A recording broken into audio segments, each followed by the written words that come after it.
Bienvenue dans ce nouveau débat d'interdit d'interdire. Emmanuel Macron va s'adresser à la nation à 20h. Si nous étions en mai 68, dont nous ne cessons de commémorer le 50e anniversaire, nous serions le 30 mai 68, le jour où le président de la République reprend la parole après plusieurs jours de silence. Il avait même carrément disparu à l'époque. Ce jour-là, donc, Charles de Gaulle annonce la dissolution de l'Assemblée nationale. Un mois plus tard, il obtient une confortable majorité. Il se sépare alors de son Premier ministre, Georges Pompidou, remplacé par Maurice Couve de Murville. Et un peu plus d'un an plus tard, il démissionne suite à un référendum perdu. Quelque chose s'était irrémédiablement cassé avec les Français. Mais nous ne sommes pas en mai 68, alors Emmanuel Macron réussira-t-il à mettre fin à la révolte? Les Gilets jaunes peuvent-ils obtenir satisfaction?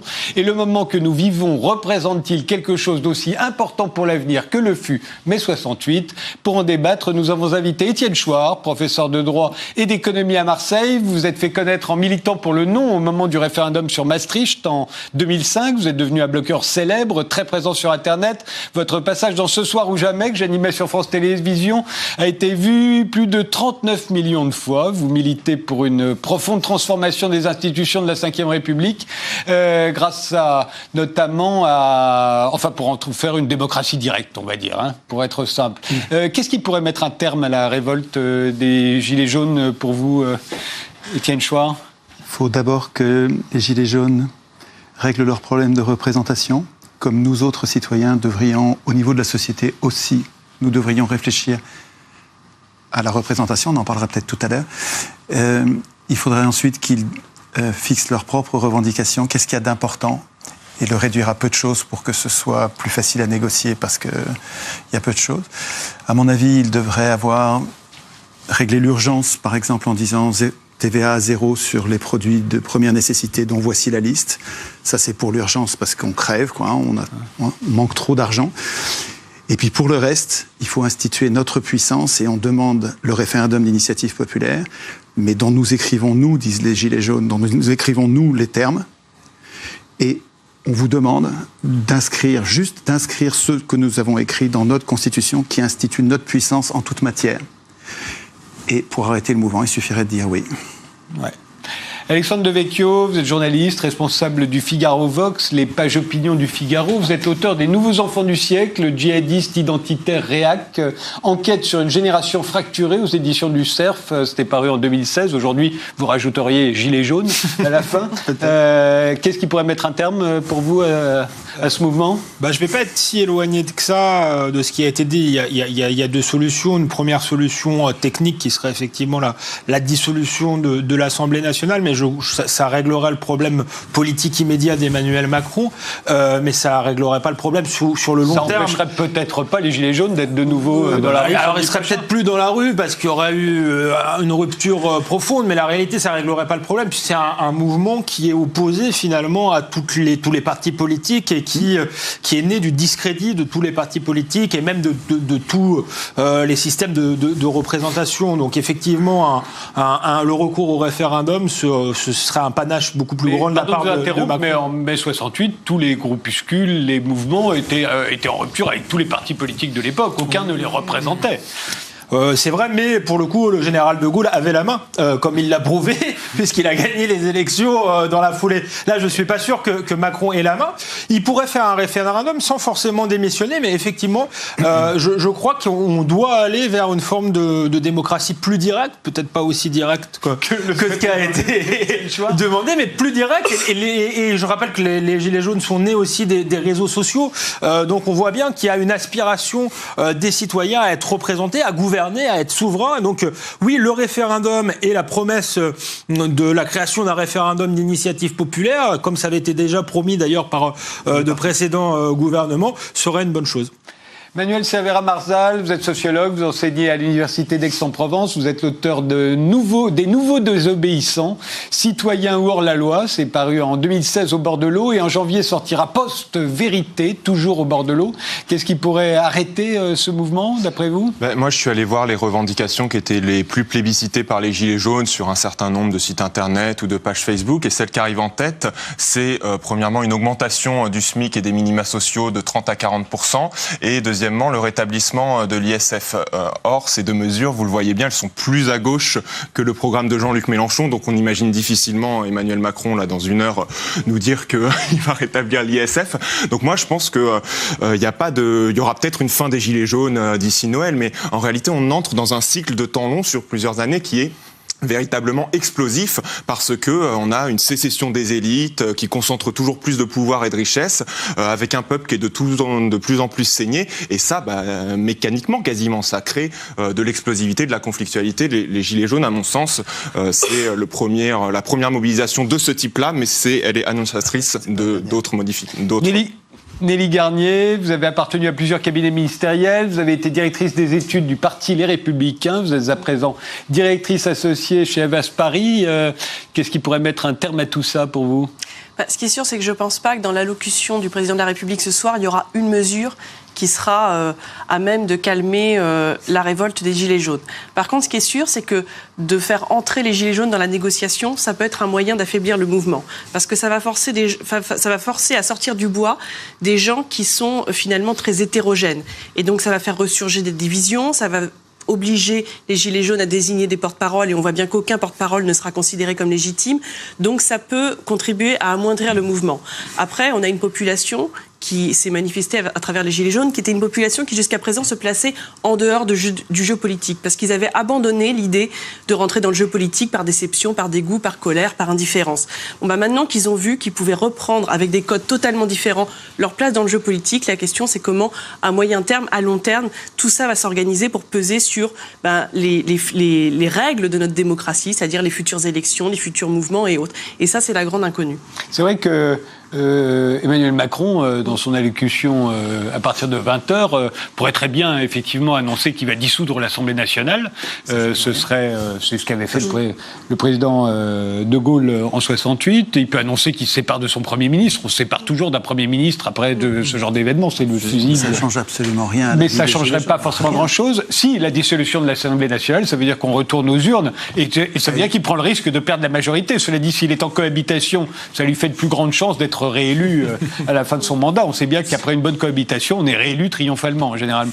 Donc, pourquoi pas ? Ça ne fait que repousser le problème, parce qu'on aura quoi ? On aura une nouvelle majorité, ce sera laquelle ? Celle des Républicains, celle du Parti Socialiste. C'est les mêmes politiques qui sont appliquées depuis une trentaine d'années. C'est ça qui insupporte les Gilets jaunes. Ça pourrait être la France insoumise Oui, c'est quand on regarde un petit peu les quelques sondages qui valent ce qu'ils valent, qu'il faut prendre avec des pincettes, mais a priori, ce ne sera pas la France insoumise. Et ce ne sera pas non plus Marine Le Pen. Donc ce sera à nouveau cette même doxa néolibérale, austéritaire, qui depuis quelques années, cette politique là où on saigne les peuples au nom des 3% du traité de Maastricht, s'accompagne en plus, parce que les peuples en ont marre, d'un vrai tournant sécuritaire, répressif de l'État. On a fait rentrer l'état d'urgence dans le droit commun. Il est devenu permanent, l'état d'urgence. Aujourd'hui, on peut vous perquisitionner, vous fouiller, vous assigner à résidence comme on veut. Voilà, il y a un glissement autoritaire de l'État. On dit le peuple, vous avez dit le peuple... Le hebdomadaire Marianne a titré sur le peuple. On voit très souvent les banderoles des Gilets jaunes. Il y a le peuple. Il n'y a pas une partie du peuple, peut-être, mais il n'y a pas le peuple dans la rue. Il n'y avait pas le peuple. Il y a les classes populaires, en tout cas, qu'on avait. Non, mais il y a toute une partie du peuple qui est dans les banlieues. Par exemple, on ne le voit pas tellement avec les Gilets jaunes. Là, c'est plutôt ce qu'on appelle la France périphérique. C'est plutôt la.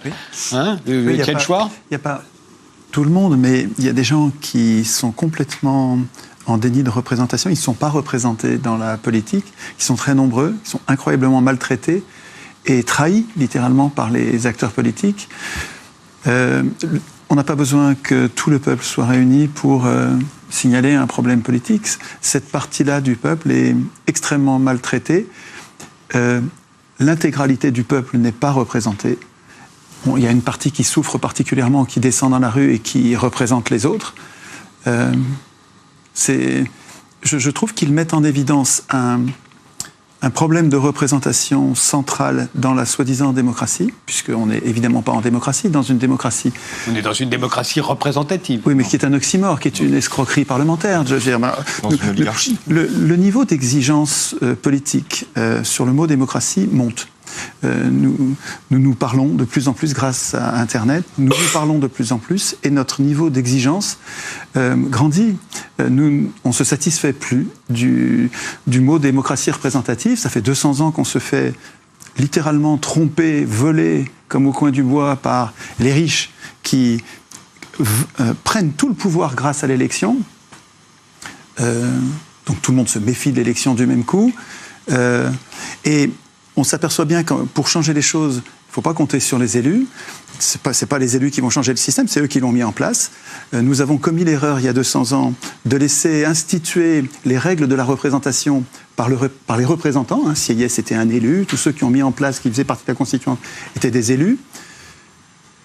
C'est une erreur majeure parce que les représentants sont en conflit d'intérêts. Ils ont un intérêt personnel à instituer leur puissance dans le processus constituant et instituer l'impuissance du peuple. C'est ça qui se passe depuis 200 ans.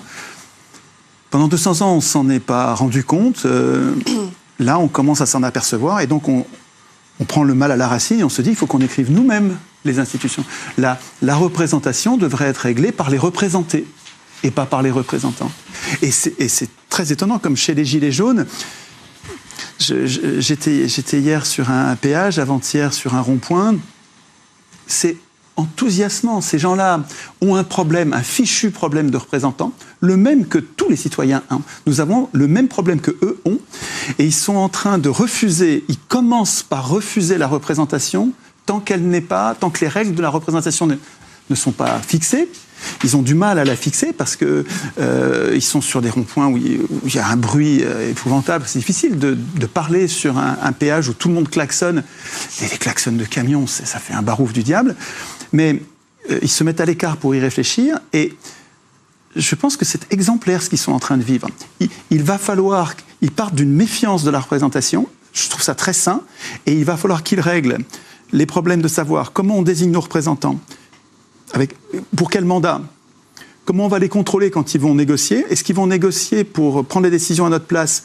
Ou est-ce qu'ils vont préparer les décisions et nous les ramener pour que nous les votions? Donc, ce n'est pas eux qui ont le pouvoir, c'est toujours nous qui l'avons. Ils ne servent qu'à préparer les décisions. Et on va les contrôler avec les lives comme Facebook. On arrive à les suivre pendant leurs négociations pour voir s'ils nous représentent bien. Et comment on va pouvoir les révoquer quand on estime qu'ils ne nous ont pas bien représentés? Toutes ces règles-là, s'ils arrivent à les écrire sur des paperboards dans les salles où ils préparent le travail, puis ensuite sur le péage quand ils amènent leur paperboard en disant « est-ce que vous êtes d'accord pour ça ?»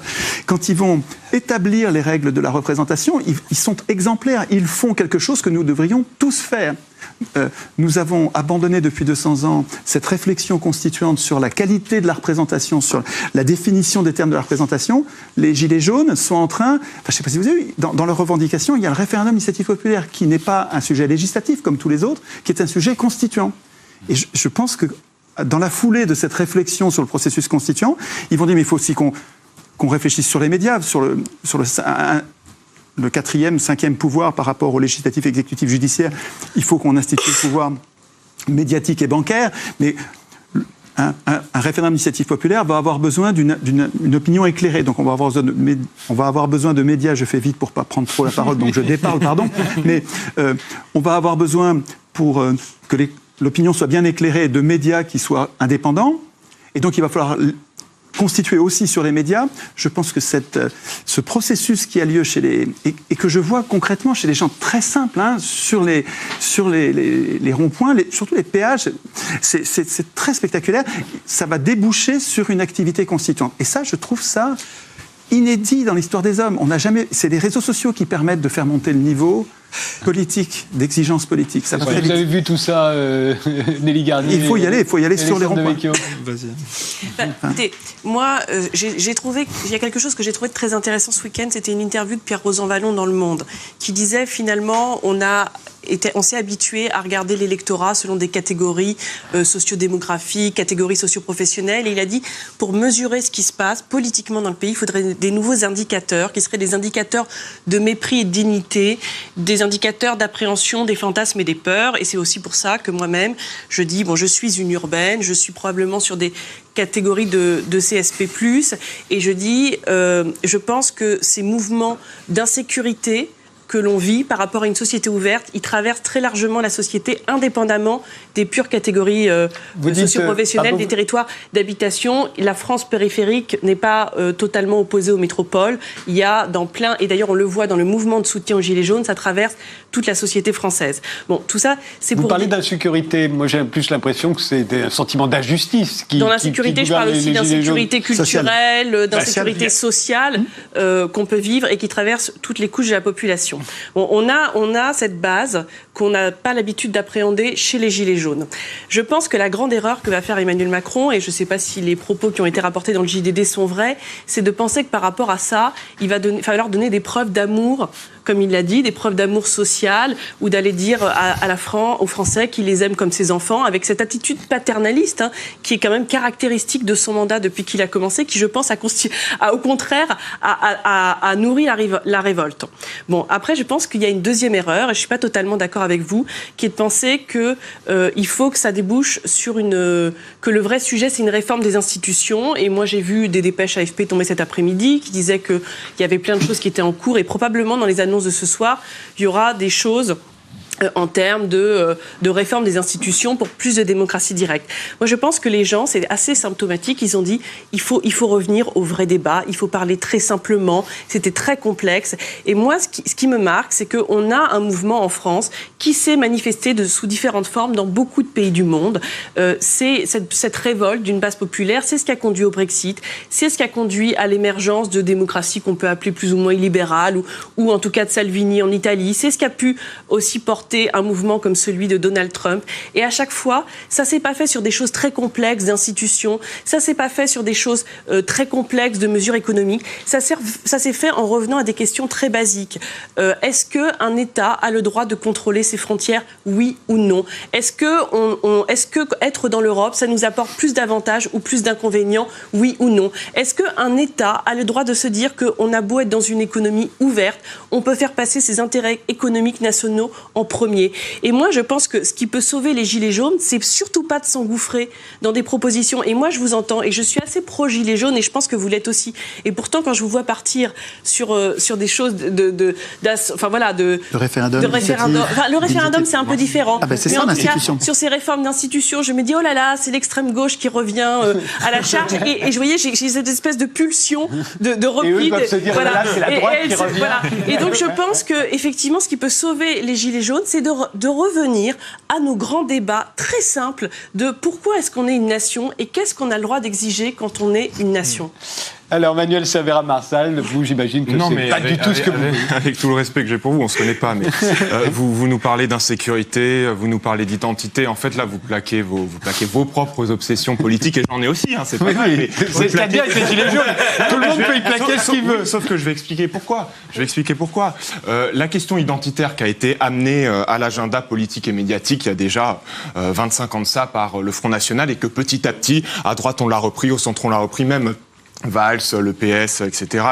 Dernièrement, Olivier Faure parlait d'une colonisation à l'envers pour parler de ce qui se passe dans les quartiers populaires. Donc cette obsession identitaire qui a rongé la société française et qui la divise et qui depuis maintenant 30 ans, c'est justement pas celle des Gilets jaunes qui nous sortent de ces clivages entre les bons Français bien blancs, bien cathos, et les migrants, les Roms, les musulmans. Vous mettez tout ce que vous voulez. Je sais pas lesquels vous gênent, vous, mais en tout cas, voilà, c'est toujours de la xénophobie. On est en train d'en sortir parce que la question identitaire aujourd'hui, grâce aux Gilets jaunes, est remplacée par la question sociale, où là, je le dis et je le redis, il y a énormément de revendications qui sont mises en avant, mais il y en a deux qui se dégagent. La première, c'est la demande d'une vraie démocratie, une démocratie directe, ou en tout cas une démocratie plus participative. Et la deuxième, c'est une question de justice sociale. Et c'est pas vos obsessions identitaires. Et d'ailleurs, c'est très amusant de voir comment vos revues, enfin le Figaro en l'occurrence, monsieur, au début était extrêmement enthousiaste sur ce mouvement. Ah, c'est génial, c'est antifiscal, ça va nous porter nos trucs à droite. Et puis, petit à petit, aussi bien les responsables politiques de la droite que vos éditorialistes du Figaro, de Valeurs Actuelles, etc., ils étaient mal à l'aise, ils ont essayé de faire marche arrière, de se débrancher parce qu'ils sentent bien que c'est pas... Alexandre Devecchio. Moi, je suis pas mal à l'aise avec le mouvement, mais ce qui me met mal à l'aise, effectivement, c'est qu'en nuit debout essaye de rattraper les gilets jaunes. On a vu ce qu'a donné Nuit debout. Ils sont très vite partis se coucher. Ça n'a pas tellement intéressé les gens. Et effectivement, quand je vous écoute tous les deux, surtout vous, l'un des risques du mouvement, c'est qu'on se barre dans un charabia intellectuel. Ça, c'est l'idée de constituante, etc., qui ne mène à rien. Hein. Ça avait été le cas de Nuit debout. Ils avaient débattu entre eux. Finalement, au fond, l'objet du débat, c'était de débattre, mais on ne savait plus très bien les finalités.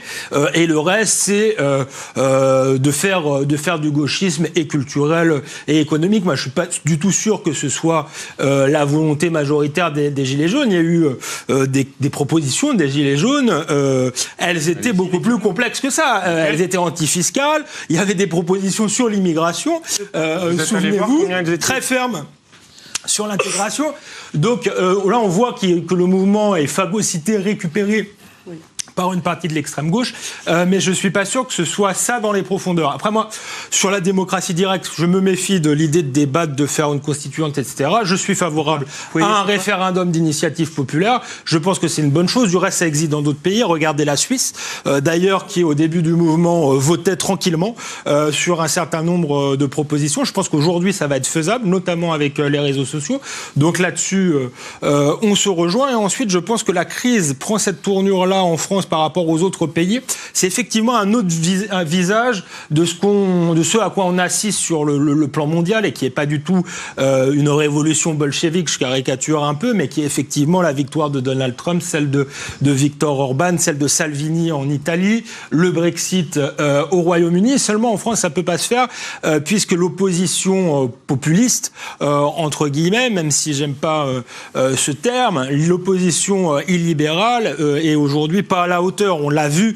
Je pense que cette révolte, finalement, est aussi une révolte, là je vais vous faire plaisir, contre la nullité de Marine Le Pen. C'est-à-dire que longtemps, le Front National a pu être un espoir pour ces gens-là, ou incarner au moins une colère. Depuis le débat d'entre-deux tours, c'est plus le cas. Laurent Wauquiez à droite, qui a essayé d'incarner ça, n'y arrive pas, est mauvais pour le moment, et du coup, la colère s'exprime aujourd'hui dans la rue par les Gilets jaunes. Dites-moi juste que je suis en train d'halluciner, mais vous venez d'appeler de vos voeux l'instauration en France d'un régime de type celui que Bolsonaro est en train de mettre en place au Belgique, où il appelle à exterminer les opposants politiques et à exterminer les homosexuels. C'est ça que vous venez de sous-entendre que vous appelez vos voeux. Je tiens à être clair. Non, je tiens à être clair, effectivement, sur les positions de chacun. Pas grand-chose m'intimide, mais effectivement, parle de bolchevisme, mais je parlais des démocraties occidentales. Une dictature militaire, il n'y a pas de problème. Je pense que le problème est un problème lié aux démocraties occidentales et à la disparition des classes moyennes dans les démocraties occidentales. Le Brésil, c'est un cas particulier, c'est pas une démocratie depuis très longtemps, c'est un pays très très profondément inégalitaire depuis toujours. Nous, on est de plus en plus inégalitaires, mais eux, voilà, c'est très ancré. Donc je pense que Bolsonaro est un phénomène un peu différent de ce qu'on appelle les populismes dans le monde occidental. Donc je ne suis pas du tout favorable au type de régime de Bolsonaro pour répondre à votre interpellation. Étienne Chouard. Je m'étonne que vous acceptiez le référendum d'initiative populaire comme si c'était un détail. Moi, je trouve que ce serait une bombe atomique dans le système de domination parlementaire. Dans le régime actuel, que vous acceptez d'appeler démocratie, alors que moi ça me paraît violemment antidémocratique, nous n'avons rigoureusement aucun pouvoir de décider. Nos représentants ont déjà détruit le droit du travail en inversant la hiérarchie des normes. Ils sont en train de détruire la sécurité sociale en supprimant les cotisations sociales, donc en affamant les services publics. Sous nos yeux désolés et impuissants, nous ne pouvons rien faire. Rien faire. Si nous avions un référendum d'initiative populaire, nous pourrions, ça veut dire de notre propre initiative, nous pourrions nous poser, sans attendre qu'un prince ait l'obligeance de bien vouloir nous poser les questions qui nous intéressent, nous pourrions poser les questions qui nous semblent importantes. Par exemple, quels sont les services publics qu'on veut financer comme il faut? Quels sont les biens publics que nous refusons de vendre? On ne veut pas vendre les barrages, on ne veut pas vendre les autoroutes, on ne veut pas vendre les aéroports, etc. Donc, cette réforme du référendum d'initiative populaire, elle rendrait au peuple à la fois l'initiative et le pouvoir de décider des normes qui lui permettraient de se défendre. Donc c'est tout à fait décisif, si vous en êtes d'accord, mais c'est remarquable. Je trouve que c'est remarquable. Si la gauche et la droite arrivent à tomber d'accord sur le fait que le peuple peut décider lui-même des questions qui lui importent et des normes qu'il veut mettre en place, on va avancer. D'ailleurs, ça m'étonne. Il suffirait que Emmanuel Macron annonce cela à 20h, par exemple, et là, ça changerait tout. Avec peut-être un bémol, parce que il y a plusieurs façons d'écrire une institution. Et les référendums d'initiative populaire qui existent dans les différentes constitutions sont dotés de garde-fous, entre guillemets, parce que les fous, c'est nous. En Suisse, c'est modeste, les garde-fous. Si vous avez 100 000 personnes... Alors oui, non, mais il n'y a pas que le nombre... Oui, vous avez raison, il y a un des garde-fous qui est le nombre de personnes qui peut déclencher le référendum, mais il y a aussi les sujets sur lesquels on peut aborder. Les Suisses ne peuvent pas imposer une loi, par exemple, peuvent modifier leur constitution. Les Italiens ne peuvent pas modifier la loi fiscale, ne peuvent pas modifier les traités, ne peuvent pas contester les traités. Or, nous, précisément, ce qu'on aimerait, c'est pouvoir contester les traités qui ont été signés sans notre accord. Je vous rappelle qu'en 2005... D'ailleurs, c'est une réplique, sans notre accord, oui, c'est une réplique de 2005 et du nom qui avait été... Qu'est-ce que ça vous a fait, ce qui s'est passé en 2008 ? Le 4 février 2008, la trahison absolue où Sarkozy, après avoir signé le traité de Lisbonne, qui contient mot pour mot, dans le désordre, mais mot pour mot, ce que nous venions de refuser par référendum, il nous l'impose par voie parlementaire. Bon, c'est un viol, ça. Hein. Enfin, c'est une violence, littéralement. Juste pour répondre, je suis d'accord sur le référendum d'initiative populaire. Aucun souci, exactement comme vous l'avez dit. Je mettais juste en garde contre ce qui pourrait être une discussion à l'infini, comme on l'a vu dans d'autres mouvements. Je parlais de Nuit debout ou d'Occupy Wall Street, où ça n'a pas mené à grand-chose. Un mot de Nelly, et ensuite on fait une pause. Je vais vous dire pourquoi moi je suis plutôt favorable au référendum. Je suis favorable au référendum parce qu'on a des institutions qui sont quand même solides. D'initiative populaire ou référendum? Alors, qui a l'initiative? C'est pas le même, hein. Ça change tout. Mais je ne suis pas opposée à l'idée du référendum d'initiative populaire. Je vais vous dire pourquoi. Parce que je trouve qu'on a des institutions qui sont quand même solides, qui nous évitent de mettre 6 mois à composer un gouvernement et à faire des coalitions qui sont l'alliance de la carpe et du lapin. Mais on a un problème. Aujourd'hui, on a un problème qui est que le paysage politique, c'est celui du premier tour de l'élection présidentielle. C'est-à-dire que le premier parti, c'est déjà celui de l'abstention, avec 10,5 millions de personnes qui ne sont pas allées voter.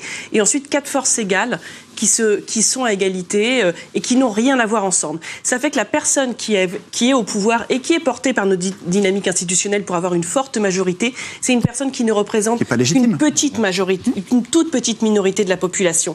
Et ce qui fait que un des points qui a été déterminant chez Macron, c'est qu'il a cru qu'on lui donnait les pleins pouvoirs, et alors même que la Constitution montait, il a dit « je tiens mon cap, j'ai été élu pour ça ». Sauf qu'il n'est pas assez légitime et qu'il faut trouver des moyens de relégitimer l'exercice du pouvoir. On fait une pause, on se retrouve dans un instant et on continue ce débat.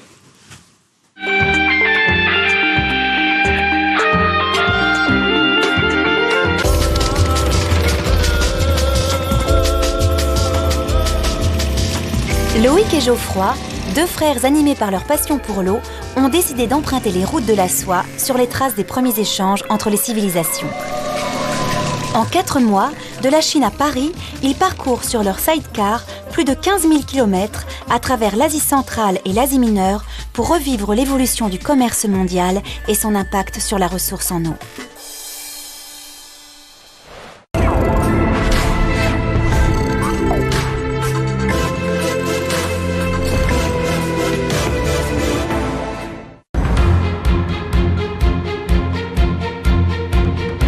Le capitalisme, c'est une machine qui fabrique de l'efficacité et de l'inégalité. Je pense qu'on a atteint, en termes de creusement des inégalités, un point qui est extrême. Moi qui suis un Européen viscéral, je pense que le problème de l'Europe, c'est qu'elle a du mal à proclamer aux yeux du monde que ses valeurs sont les meilleures. Oui, mais Alain Max, c'est un prêche, là. Pardonnez-moi, mais excusez-moi, ça ferait du bien de temps en temps d'entendre des prêches pro-européens. Oui, je pense à l'Angleterre, je pense à l'Italie, je pense à tous ces mouvements populistes qui sont en train de se développer ailleurs. Chacun sait que le populisme leur aura montré ce dont il est capable, c'est-à-dire faire des catastrophes économiques. Parce que de ce point de vue, le Brexit est une sacrée leçon. Monsieur Trump ne veut pas du multilatéralisme. Il sait que dans une négociation commerciale, l'Union européenne est aussi forte que les États-Unis. S'il arrive à affaiblir profondément l'Union européenne, voire à la détruire, il se retrouve en face de chaque pays européen, et là, il est le plus fort. À chaque fois, le plus fort.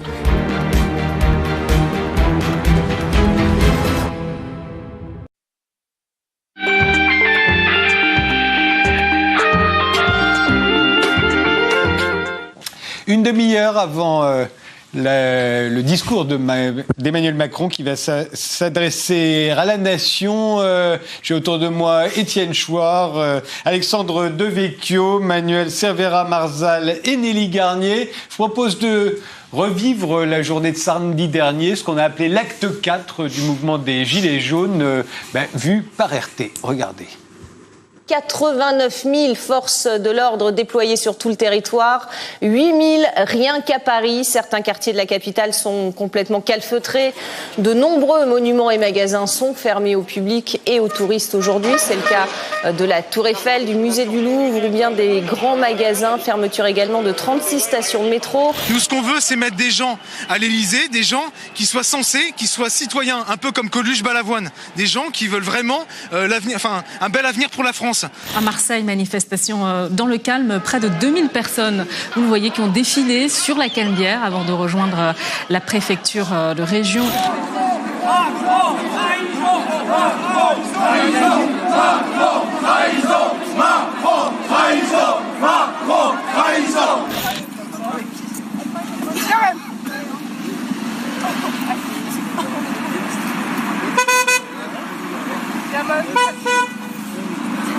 Macron et Pépite.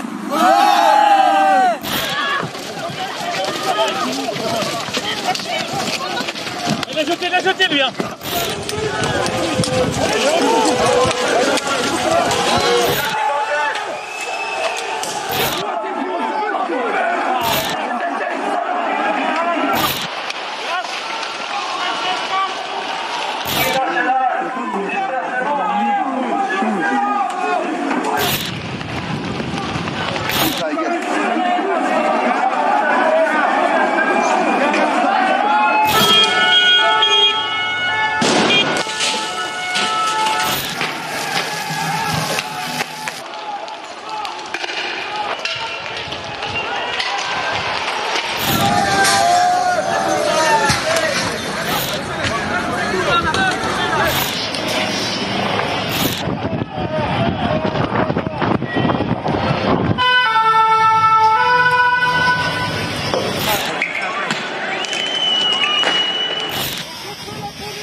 Bilan de la journée d'hier, 264 blessés, dont 39 parmi les forces de l'ordre, et ce, malgré le plus important dispositif sécuritaire depuis mai 68. Autre chiffre, celui des arrestations, 2000 interpellations et 1700 gardes à vue sur tout le territoire, 1082 personnes appréhendées dans la capitale. Le procureur de la République de Paris annonce ce soir que 120 personnes ont déjà été déférées devant le tribunal. Et ce matin, 396 gardes à vue ont été levés. Alors on a beaucoup parlé des casseurs, qu'on a distingués des gilets jaunes, on a beaucoup parlé de violence, mais sans violence et sans casseurs, on se demande de ce que serait devenu ce mouvement. Après tout, il n'était que 300 000, c'est pas très nombreux par rapport à d'autres mouvements de protestation. S'il n'y avait pas eu de casseurs, s'il n'y avait pas eu de violence, est-ce que vous pensez qu'ils auraient fait reculer le gouvernement Alexandre Devecchio? Question compliquée. Bon, moi, je mets en doute les chiffres. 300 000 selon le gouvernement. Enfin, c'est comme dans toutes les manifestations, d'ailleurs. On ne sait pas, on sait pas exactement quels sont les chiffres. Sans doute que l'histoire avance aussi quand il y a de la casse, quand le conflit est dur. Je me souviens de la manif pour tous. Je crois qu'ils étaient presque 1 million à la fin et ils ont rien obtenu. Donc c'est une vraie question qui interroge. Je préférais qu'il n'y ait pas de violence, surtout celle des pillards et des casseurs à la fin qui n'ont pas grand-chose à voir avec les gilets jaunes. Mais en même temps, il est possible que l'efficacité... Ah si, on sait parce que j'étais à Paris, les jeunes encapuchonnés qui viennent à 21h pour voler et piller n'ont rien à voir avec les gilets jaunes. Je dis pas qu'il n'y a pas des gilets jaunes un peu durs qui balancent des pavés sur les flics, mais c'est pas tout à fait la même chose. Mais effectivement, peut-être que ça aurait été moins efficace s'il n'y avait pas eu toute cette casse. Il faut des violences, il faut de la casse pour faire reculer un gouvernement, mais il faut aussi le soutien de la population. S'ils n'avaient pas eu le soutien de la population, rappelons qu'ils ont eu quand même 80% n'aurait presque jamais de cédé et au contraire, puis la population population, même malgré la casse, pour l'instant, continue à soutenir le parce qu'elle mouvement. attribue la responsabilité des violences au gouvernement et à l'inflexibilité d'Emmanuel Macron. Et oui, puisqu'on parle de la violence, on parle de cette violence-là sans parler de la violence qu'il a déclenchée. En fait, c'est comme si on condamnait quelqu'un qui est en train de se faire violer, de se débattre contre son violeur sans parler de la violence du violeur. Enfin, c'est complètement déconnant. Cette violence-là, elle est rien, elle est dérisoire par rapport à l'immense violence sociale qui est faite aux gens. Les gens qu'on rencontre à Saint-Clair-du-Rhône ou sur le péage de la Bouilladis, dans les petits bleds, là, c'est très très dur leur vie, c'est très très dur, c'est une violence quotidienne. C'est incroyable qu'ils ne soient pas plus violents que ça, puisqu'ils n'ont aucun exutoire, aucune façon d'intervenir dans le processus législatif qui devrait normalement leur permettre, démocratie, normalement ils devraient être capables d'intervenir dans le processus d'élaboration des lois. Rien, ils ne peuvent rien faire. Tout ce qu'ils peuvent faire, c'est ça, c'est descendre dans la rue en protestant. C'est nos institutions qui sont lamentables et c'est parce qu'elles ont été écrites par les riches, pour les riches, et ça marche, ça fonctionne depuis 200 ans. L'élection donne le pouvoir aux riches. À propos de riches, pratiquement sans exception. À propos de riches, on a souvent fait remarquer depuis le début du mouvement des Gilets jaunes qu'ils s'attaquaient aux quartiers riches, aux voitures des riches, à des hôtels. Non, juste laissez-moi finir le raisonnement. Hôtels particuliers, dans le 16e, on l'a vu, les boutiques de luxe. Est-ce que c'est pas tout simplement qu'on casse ce qu'on a sous la main, tout simplement, alors qu'en mai 68, on cassait ce qu'il y avait au quartier latin, et aujourd'hui on casse ce qu'il y a sur la rive droite. Ou est-ce que vous pensez que c'est vraiment ciblé? Elle est ciblée, cette violence. Quand vous brûlez une Porsche, vous n'êtes pas en train de brûler une vieille Renault. Ils ont brûlé plein d'autres voitures que des Porsche. Il y a toute une partie de la violence quand même qui ciblait des banques, des concessionnaires automobiles, des forces de police. C'est pour certains en tout cas une violence qui répond à des motifs politiques. Et on peut ne pas être d'accord avec cette politique-là, mais il faut, si on veut comprendre les choses, prendre ça en compte. Il faut voir aussi, vous aviez raison, parallèlement au groupuscule d'extrême droite, le GUD, Action Française, consigné, parallèlement à des camarades à moi qui y ont participé, et parallèlement à des pilleurs qui sont venus juste choper des postes de télévision, il faut parler aussi, excusez-moi, mais il y a des images qui le montrent, qui ont tourné, des infiltrés, des agents provocateurs de la police qui enlèvent leur uniforme, se déguisent en casseurs et vont effectivement provoquer tout ça parce que, bien sûr, c'est censé faire le jeu du gouvernement. Ça, il faut le rappeler. Et si on parle de violence, il faut parler de la violence sociale dont a parlé Étienne Chouard, qui est la première des violences qui causent toutes les autres. Mais il faut aussi parler, si on veut pas être hypocrite, de la violence policière, parce que 10 000 grenades lancées samedi dernier, c'est l'équivalent de tout ce qui avait été lancé durant l'année 2017. Voilà, c'est une violence absolument disproportionnée. Quand vous voyez comment on a traité les lycéens de Mantes-la-Jolie comme des terroristes, on se croirait en Corée du Nord. Excusez-moi, mais là il y a quelque chose. On a ouvert cette émission avec le général de Gaulle le 30 mai 1968, qui a effectivement calmé les choses en prononçant cette phrase qu'on a un peu oubliée mais qui était importante. Aujourd'hui, j'ai 67 ans. Vous pensez bien, chers concitoyens, que ce n'est pas à 67 ans que je vais entamer une carrière de dictateur. Emmanuel Macron, il n'a que 41 ans. Il a visiblement une grande soif de pouvoir. Il est en train de verrouiller l'ensemble des institutions. Je lui prédis pas une carrière de dictateur. Mais par contre, on est vraiment en train de sortir de l'état de droit et de glisser vers des choses... Si je peux me permettre de me corriger, c'était en 58 qu'il avait 67 ans, le général de Gaulle. Il en avait 10 ans avant. Et il en avait... Voilà. Nelly Garnier. Alors, je dirais que si, effectivement, les banques ont pu être visées, les hôtels de luxe, les voitures de luxe, c'est probablement parce que les violences ne sont pas le fait de la majorité des Gilets jaunes, mais il y a des groupuscules qui sont les groupuscules qui viennent mettre le bazar dans toutes les manifestations, qui se sont greffés sur cette manifestation. Et par ailleurs, je dirais pourquoi, en tout cas, on a vu beaucoup de gens ne pas être choqués par les images de Mantes-la-Jolie, c'est aussi parce que, finalement, ce mouvement lycéen, étudiant, on a eu l'impression que, c'était les agitateurs habituels qui se sont dit, il y a un mouvement, on essaye de se greffer dessus avec nos revendications habituelles, mais qui était totalement à l'écart des Gilets jaunes. Et c'est pour ça que malgré ces violences, malgré un certain nombre de faits qui étaient choquants, et pour la population parisienne, c'est lassant, ce quatrième, c'est lourd, ce quatrième samedi à être calfeutré derrière des barrières de bois, eh bien les gens l'ont vraiment distingué du mouvement des Gilets jaunes, et c'est probablement pour ça qu'en matière d'opinion, les gens ont maintenu leur soutien au mouvement des Gilets jaunes. Comparer ce qu'on a vu à Mantes-la-Jolie et la Corée du Nord, c'est un peu fort. J'invite ces jeunes-là à aller faire un stage en Corée du Nord. Je suis Après Bolsonaro en France, on envoie les Noirs et les Arabes en Nord. Je reconnaissais que c'est une image symbolique. Oui, c'est une image symbolique, mais pas très bonne pour le gouvernement. Je suis pas sûr. Pour une fois, l'ordre républicain a été maintenu. Franchement, je suis assez d'accord avec Ségolène Royal. Est-ce qu'ils ont été violentés? Non, on a vu des jeunes les mains sur la tête, maîtrisés.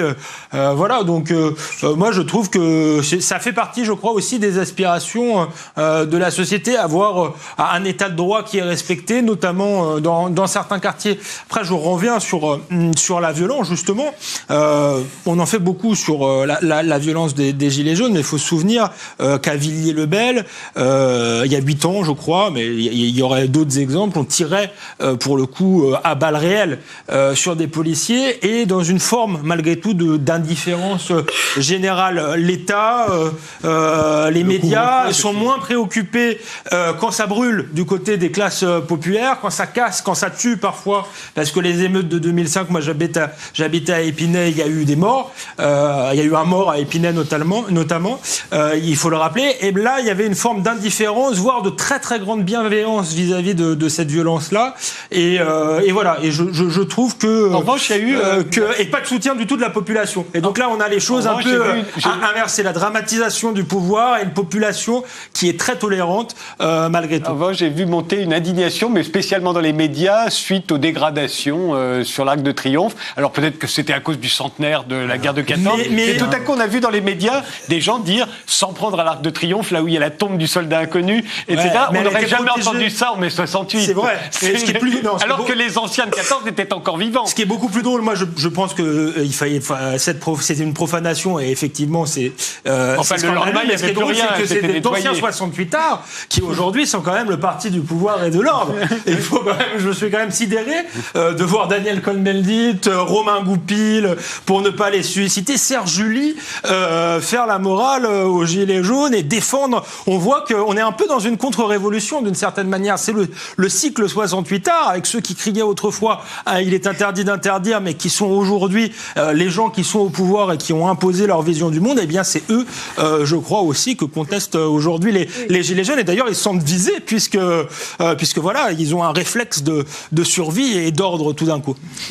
Quand vous voyez qu'il y a un des porte-parole des Gilets jaunes qui en appelle au général de Villiers, c'est qu'on est quand même... Alors déjà, ça veut dire qu'on est vraiment sur un mouvement très hétérogène avec des demandes qui vont dans des sens très différents, mais surtout ça veut dire que ce qui conteste chez Emmanuel Macron, c'est pas tellement l'autorité, c'est-à-dire les gens ne contestent pas forcément d'avoir une forme d'autorité et d'efficacité dans le pouvoir, mais ils contestent la manière dont c'est exercé et dont ça a été incarné par... Voilà, c'est la justice. Oui. Enfin, par Emmanuel Macron. Ce serait bien quand même de faire le lien entre les institutions et cette violence, parce que si on ne remonte pas à la cause, on va rien régler. Des institutions qui donnent le pouvoir aux riches, qui leur permettent de se goinfrer sans qu'on puisse rien faire, sans qu'on puisse les arrêter. Et c'est ça qui nous pousse à la violence. Si vous aviez des institutions qui donnent le pouvoir de façon plus égalitaire entre les gens, par exemple avec du tirage au sort, vous auriez une meilleure représentation avec... Le tirage au sort, c'est comme à Athènes. Mais oui, bien sûr. Où on n'est pas élu, on est tiré au sort en tant que citoyen. Et tiré au sort est contrôlé comme le lait sur le feu. Quand les tirés au sort, ils n'étaient pas fous. Ils avaient peur de tirer au sort comme nous aurions peur. Et ils avaient ajouté des institutions complémentaires de contrôle et de reddition des comptes. Qui permettaient d'avoir beaucoup moins peur du tirage au sort tel qu'il était institué que nous de l'élection, alors qu'on leur donne toutes les clés, et après ça, on n'a aucun moyen de résister sans aucun contrôle.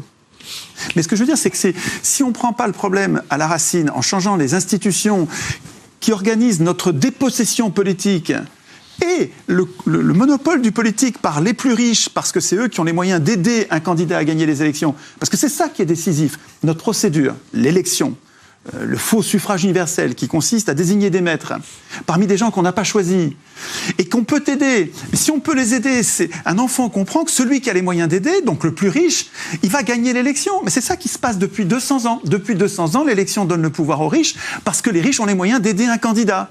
Alors que pendant 200 ans à Athènes, les tirés au sort, c'était les pauvres. Alors pas les pauvres, les esclaves qui étaient à l'écart.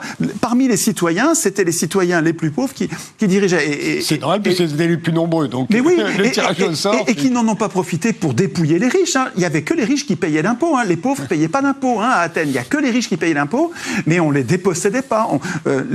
Si vous voulez, la puissance, les gens qui avaient la puissance économique à Athènes n'avaient pas aussi la puissance politique. C'était désynchronisé grâce au tirage au sort. Le tirage au sort faisait que les plus riches n'étaient pas en même temps les plus puissants politiquement. L'élection de puissance depuis 200 ans a comme raccroché le pouvoir politique et le pouvoir économique, et ce sont les plus puissants économiques qui sont devenus aussi les plus riches politiquement, qui sont devenus les plus puissants et qui se sont mis à écrire des lois pour eux, et ça a donné le capitalisme. Mais c'est pas du tout une fatalité, c'est très court dans l'histoire des hommes qui s'est passé. Mais Garnier, et puis tant qu'on résiste à... Parce que déjà, sur des campagnes présidentielles, vous avez en France une limitation des budgets de campagne qui fait qu'on n'a pas besoin d'être ultra riche pour faire une campagne. Et par ailleurs, sur le tirage au sort, pour avoir vécu ça dans les conseils de quartier, qui sont quand même notre démocratie participative ou comme vous voulez, moi j'ai été membre de conseil de quartier pendant plusieurs années, je peux vous dire que les tirés au sort, ils ne viennent jamais. Mais ils viennent jamais parce que... Non, mais leur avis... Je ne suis pas persuadée, j'ai du mal à y croire. Alors après, c'est purement empirique, mais j'ai du mal à croire que ça fonctionnerait. Mais Nelly, on n'attrape pas les mouches. Mais voilà, on n'attrape pas les mouches avec du vinaigre. Comment voulez-vous faire venir à des réunions des gens qui savent très bien que leurs décisions vont être consultatives, qu'elles ne vont pas être impératives? Par contre, quand vous montrez que la décision va être suivie des faits, comme par exemple, comme on l'a cru en 2005, on pensait que le référendum allait être appliqué, quand même, ça nous a mobilisés incroyablement. Vous avez des gens qui n'avaient jamais fait de politique, mais par centaines de milliers qui se sont mis à faire de la politique parce qu'il y avait institutionnellement une possibilité de changer les choses. C'est votre cas d'ailleurs.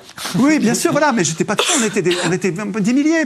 Si vous voulez, nos institutions, elles nous enferment, elles nous infantilisent, elles nous ferment toutes les portes et les fenêtres pour faire quelque chose. Donc elles nous déresponsabilisent, elles nous désapprennent à faire de la politique. Une fois qu'on a élu, on a abdiqué sa souveraineté, c'est un autre qui va voter.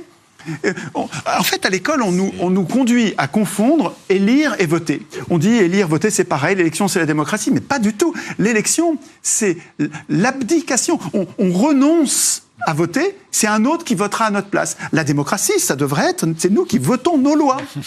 La démocratie, c'est voter. Mais voter les lois, pas élire des maîtres. Et ça peut se discuter. Pourquoi est-ce que nous ne prenons pas en charge, mais vous, moi, tous les représentés, tous les citoyens, pourquoi est-ce qu'on ne prend pas en charge le processus constituant? Ça changerait tout. Et on éviterait toutes ces violences. Parce que si vous mettez en place un exutoire, enfin, c'est plus qu'un exutoire, c'est une courroie de transmission institutionnelle qui permet aux gens d'écrire les lois dont ils ont besoin. Il n'y a plus besoin d'aller dans la rue et de tout casser. Vous allez pacifier la société. Il y a un élément qu'il faut ajouter qui va dans votre sens, sur ce pouvoir des riches instauré par la démocratie représentative, qui justement n'est pas une démocratie. C'est que au XIXe siècle, quand les régimes politiques qui sont les nôtres en France, en Grande-Bretagne, aux États-Unis sont mis en place, les fondateurs de ces régimes politiques qui décident de créer des élections, de créer des partis, de créer des parlements, écrivent explicitement, et on a des pavés entiers où ils disent surtout ne pas mettre en place une démocratie, mettre en place une oligarchie élective, une aristocratie. Ils le disent, surtout pas la démocratie, parce que la démocratie, c'est cette image de feu que vous voyez là. Dans leur imaginaire à l'époque, les bourgeois qui mettent en place le gouvernement représentatif ou la République, comme ils appellent ça, ils se disent la démocratie, c'est les pauvres avec les couteaux entre les dents qui vont couper la gorge des riches et qui vont faire brûler tout Paris. C'est ça qu'ils se disent. Et qu'est-ce qui se passe? Il se passe que les manants, justement, les prolétaires, qui au début se sentent insultés par ce mot, on les traite de démocrates, mais être démocrate, c'est une insulte. Et bien petit à petit, ils vont retourner le stigmate et ils vont dire, eh bien je suis fier d'être démocrate, comme aujourd'hui on dit je suis fier d'être anarcho-autonome, je suis fier d'être une pute, je suis fier d'être gay. Ils ont retourné le stigmate. Et les politiciens qui devaient briguer les votes des prolétaires, ils se rendaient bien compte à un moment que pour obtenir le vote du prolétaire, on devait arrêter de lui dire que la démocratie c'était mal. Donc ils ont rebaptisé tout ça. Par exemple, le Parti démocrate aujourd'hui aux États-Unis s'appelait le Parti républicain, et à la fin du XIXe siècle, opération purement politicienne et électoraliste, se rebaptise le Parti démocrate pour s'attirer les suffrages. Et donc aujourd'hui, tout le monde fait comme si on était en démocratie, mais on n'est pas en démocratie représentative, en démocratie libérale ou quoi. On n'est pas du tout en démocratie. On est dans une oligarchie capitaliste où le peuple n'a absolument pas. Garnier. Écoutez, moi, Macron a commencé par une réforme des institutions. C'est des sujets qui ont été abordés pendant les élections présidentielles. J'ai pas l'impression que ça soulève les foules, mais bon, voilà, c'est peut-être un avis. Je pense que les questions que je vous ai listées tout à l'heure, qui sont pour moi des questions fondamentales, qui sont comment un peuple exerce sa souveraineté et qui est quand même... c'est institutionnel, ça, non ? Vous êtes constituante sans le savoir. En tout cas, en termes dans une société ouverte, c'est-à-dire dans une société ouverte, dans une société où on a donné de plus en plus de nos pouvoirs à des instances internationales. Et d'ailleurs, vous l'avez vu, c'est quand même extraordinaire ce qui s'est passé sur le pacte sur l'immigration. C'est-à-dire que vous avez d'un côté les partisans du pacte sur l'immigration qui ont dit... du pacte de Marrakech. Le pacte de Marrakech, qui ont dit ne vous inquiétez pas, ce pacte n'a aucune valeur. Donc ça, c'est pas ce qu'il dit. Il n'a aucune valeur contraignante. Voilà. Et de l'autre côté, vous avez un peuple qui vous dit mais arrêtons. Le peuple de Nelly. Oui, mais on est tous le peuple. Je veux dire, je vais pas faire le député En Marche, parce que les députés En Marche ont leur élément de langage en ce moment qui est de dire vous n'avez pas le monopole du peuple. Mais enfin, la réalité, c'est ça. C'est que c'est quand même une notion très floue. Je crois qu'on peut tous dire qu'on fait partie du peuple. Évidemment. Mais pour le coup, sur ces questions-là, 80% des gens qui sont d'accord. Et vous avez, c'est aussi un sujet. Je vous contredire, mais vous seriez très mal avec une bonne partie du peuple parce que sur les questions d'immigration, les sondages montrent depuis des années qu'il y a un grand consensus là-dessus. Pourquoi ce sujet, pourquoi c'est l'ONU qui doit nous dire ce qu'on pense sur les migrations ? Les gens disent ça très simplement. Et je pense que c'est vraiment sur les sujets qui reviennent. Après, je vous dis, le débat sur les institutions, qui devait être la grosse réforme Macron, il a commencé à mourir, il n'intéressait personne. Il n'intéresse personne parce qu'on n'est pas invité, on n'a pas voix au chapitre. Ça ne nous intéresse pas parce que c'est pas normal que ce soit les élus qui discutent de la Constitution. C'est les seuls qui devraient être à l'écart de la Constitution. Les ministres, tous les professionnels de la politique ils ont un intérêt personnel dans le processus constituant à écrire leur puissance. Donc c'est très dangereux de les laisser écrire la Constitution. Donc les professionnels de la politique, donc les élus, les ministres, et même les juges, devraient être tenus à l'écart du processus constituant.